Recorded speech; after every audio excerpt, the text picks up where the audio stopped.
The night air was thick with humidity, the kind that made it hard to breathe, the kind that pressed against your skin like an unwanted weight.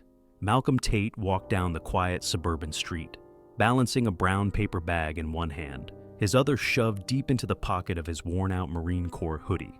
Dinner for one, again. The lights in the houses lining the street were mostly dim, curtains drawn, the world winding down for the night.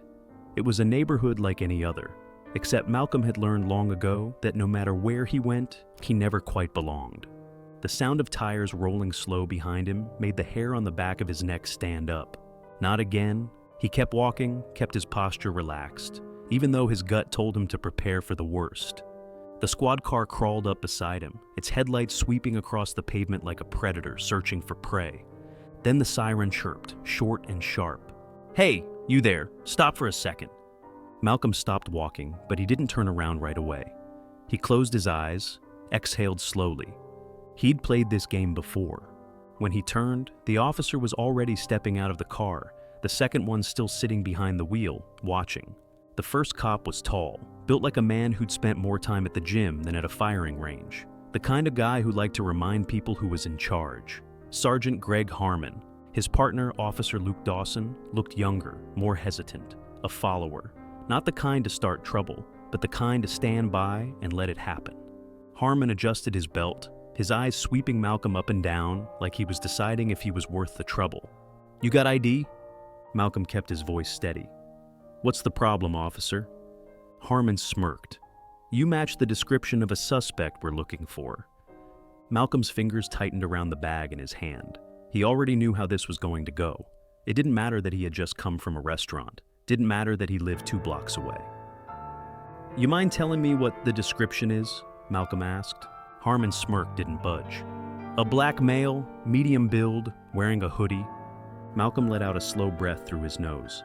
That was half the damn city. He reached for his back pocket, slow, deliberate, keeping his movements easy.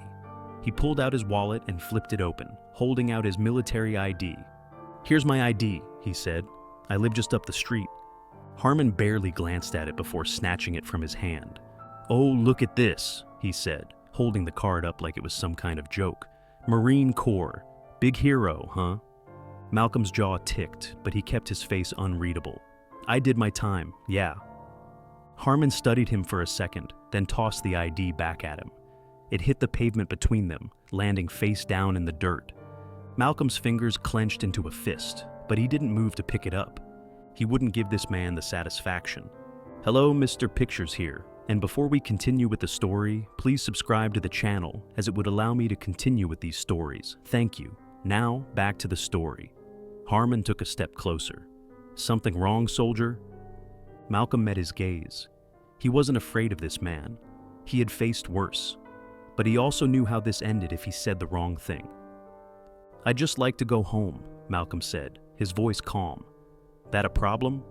Harmon smirked again, but this time it was different. This time it was decided. "Yeah," he said, "I think it is." Then he grabbed Malcolm's arm and yanked it behind his back. The paper bag fell to the ground, splitting open. A takeout container spilled onto the pavement, the smell of fried rice hitting the night air. "Hey!" Malcolm twisted, instinct kicking in, but he stopped himself before he could react on instinct, before he could do something they'd call resisting. Officer Dawson hesitated. "Sarge, maybe we should—" "Stay back," Harmon snapped, pulling the cuffs from his belt. "This guy's got an attitude problem." Malcolm felt the cold bite of steel on his wrists, the press of the cop's hand against his back, forcing him toward the squad car. The street was quiet, but not empty. From a house across the street, a woman's voice rang out. "Hey, I'm recording this." Malcolm barely managed to turn his head before he saw her. A young black woman standing on her porch, phone raised, camera rolling. Her voice was sharp, furious. "He didn't do anything. He's a veteran." Harmon hesitated. For just a second, he hesitated. But then he shoved Malcolm forward anyway. "You can show that to the judge," he muttered. Malcolm gritted his teeth, his jaw locked tight. He didn't fight. He didn't resist. But as the squad car door slammed shut behind him, he knew one thing for certain. This wasn't over. Not by a long shot. And by the time this was done, the world was going to know exactly who he was.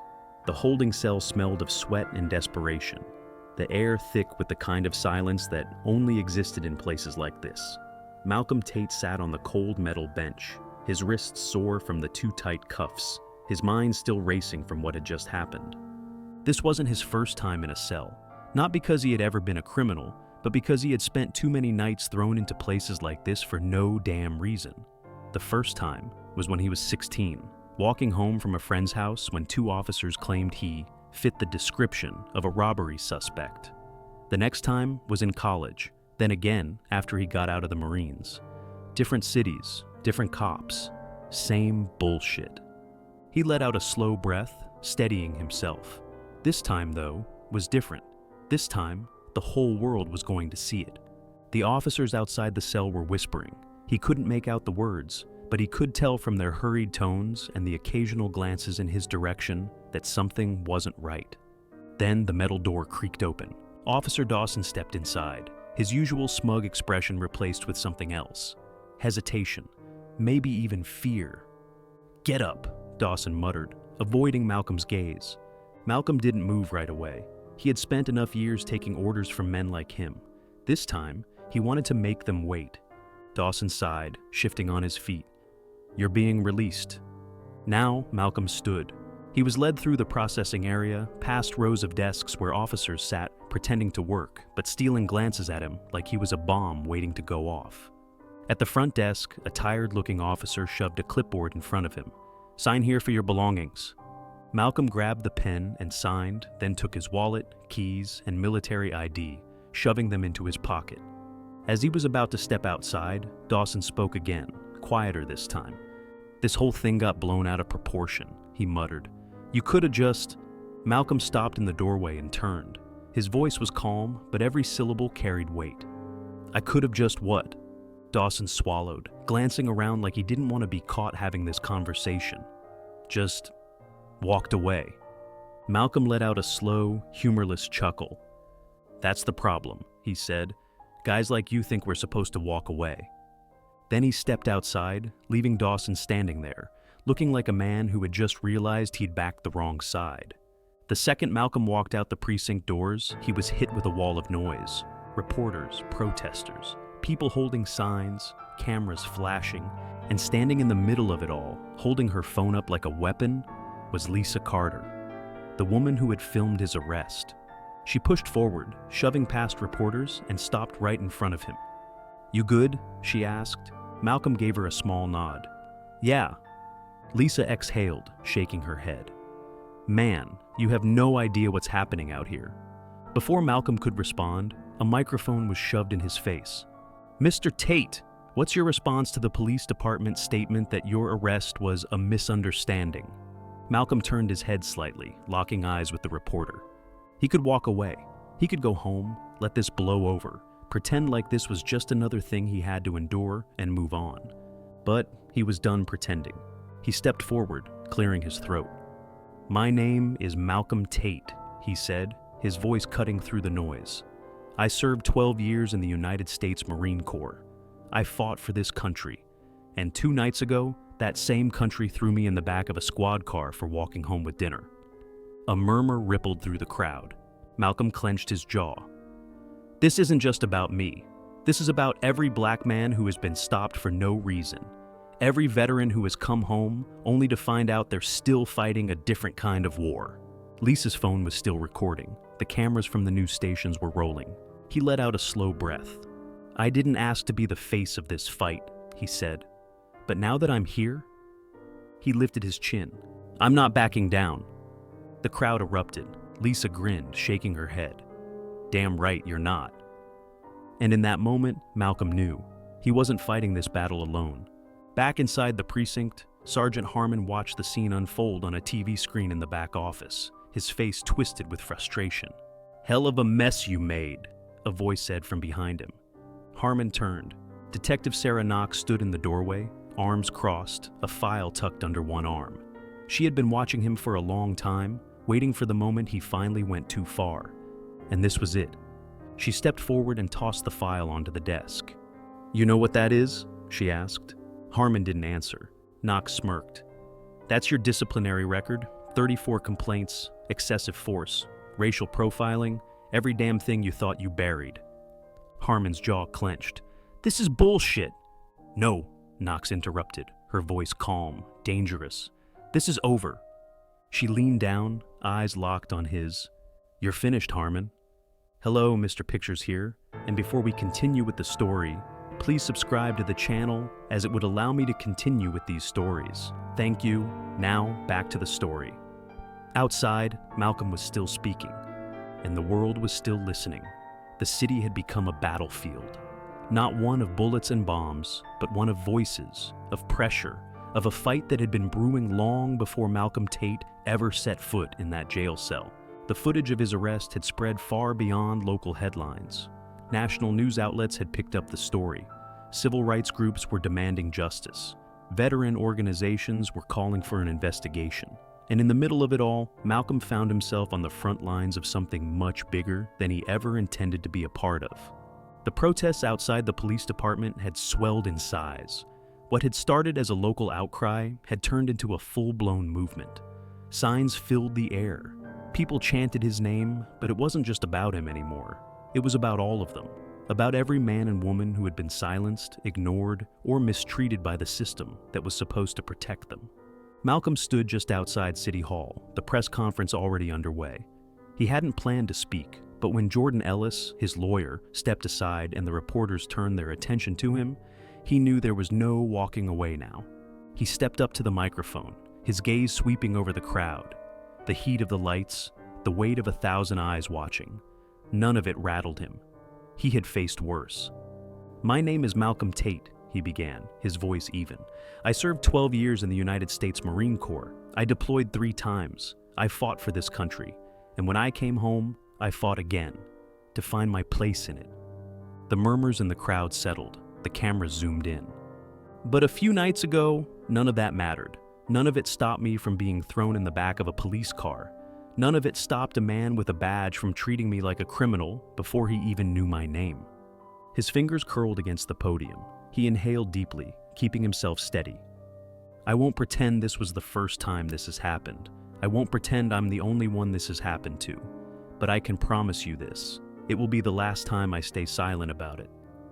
The reporters threw questions at him, their voices overlapping, but one stood out. Mr. Tate, the department has placed Sergeant Harmon and Officer Dawson on administrative leave. Do you think that's enough? Malcolm's expression hardened. No, he said simply. A paid vacation is not accountability. The cameras flashed. I am filing a civil lawsuit against the police department, he continued, voice firm. Not just for my wrongful arrest, but for every black man who's been stopped for no reason. For every veteran who's come home to a country that forgot them. For every person who has had to just comply and still ended up in a cell. More murmurs, more shock. I don't want their money, he said, his voice cutting through the noise. I want change. I want body cameras that don't malfunction when things go wrong. I want real consequences for officers who abuse their power, and I want to make sure that no man who puts his life on the line for his country ever has to come home and fight just to be seen as human. The crowd erupted. Malcolm turned and walked off, his pulse pounding, his breath steady. Jordan caught up with him, her stride quick. That was the right move, she said. Now we just have to make sure we follow through. Who's on the other side of this lawsuit? Malcolm asked. Jordan sighed. The city, the department, and of course, Harmon himself. Malcolm's jaw tightened. Good. Because this wasn't just about one arrest. This was about making sure men like Harmon never had that kind of power again. The fallout came fast. The police department was on defense, scrambling to control the narrative. The chief had been forced to issue a statement, claiming Malcolm's arrest was a misunderstanding, but nobody was buying it, especially not Detective Sarah Knox. Knox sat at her desk, files spread out in front of her, the weight of what she had uncovered sitting like lead in her stomach. She had been in this department long enough to know corruption when she saw it. And Harmon, he wasn't just a bad cop, he was a protected one. The complaints against him had been buried, reports had been altered, witnesses had been intimidated, and all of it had been done to keep men like him on the streets while men like Malcolm ended up in handcuffs. Knox picked up the phone and dialed. Jordan answered on the first ring. "Ellis." "It's Knox," she said, glancing around the office to make sure no one was listening. "I have something for you. Evidence, reports. Enough to make sure Harmon never wears a badge again." A pause. Then Jordan's voice, quiet but firm. "Send me everything?" Knox exhaled, because this was how it started, not with one arrest, but with the unraveling of an entire system. Malcolm was sitting in his apartment, trying to find a moment of peace when his phone rang. Jordan's voice came through urgent. "We have him." Malcolm sat up. "What?" "We have proof of Harmon covering up arrests, fabricating reports, even intimidating witnesses." Jordan's voice was electric. "This isn't just a civil case anymore. He could go to prison." Malcolm exhaled slowly. So, this was it. This was the moment everything changed. He looked out the window at the city that had turned into a battleground, at the people still marching, still fighting, and he knew he had just won something bigger than a lawsuit. He had just taken down a man who thought he was untouchable. And tomorrow, the real fight began. The courtroom was packed, the air thick with tension, the hum of whispered conversations filling every corner. Reporters lined the back rows, cameras clicked, and every seat was filled with people who had been watching this case unfold for weeks. Some were veterans like Malcolm, men and women who had served their country and expected better when they came home. Others were activists, lawyers, citizens who had seen the viral footage of his arrest and decided enough was enough. At the plaintiff's table, Malcolm Tate sat beside Jordan Ellis, his lawyer, his posture rigid but composed. He had been through worse. He had survived worse. But as the judge entered and the courtroom stood in unison, he knew this moment was unlike anything he had faced before. Across from him, Sergeant Greg Harmon sat stiffly in his chair, his face unreadable, but his jaw clenched. He wasn't wearing a uniform now, just a suit that didn't quite fit right, like it wasn't made for him. His lawyer leaned in, whispering something, but Harmon barely nodded. The judge adjusted his glasses and looked down at the case file in front of him. "Let's proceed." Jordan stood first, her movements sharp and confident. "Your Honor, we are here today because my client, Malcolm Tate, was arrested without cause.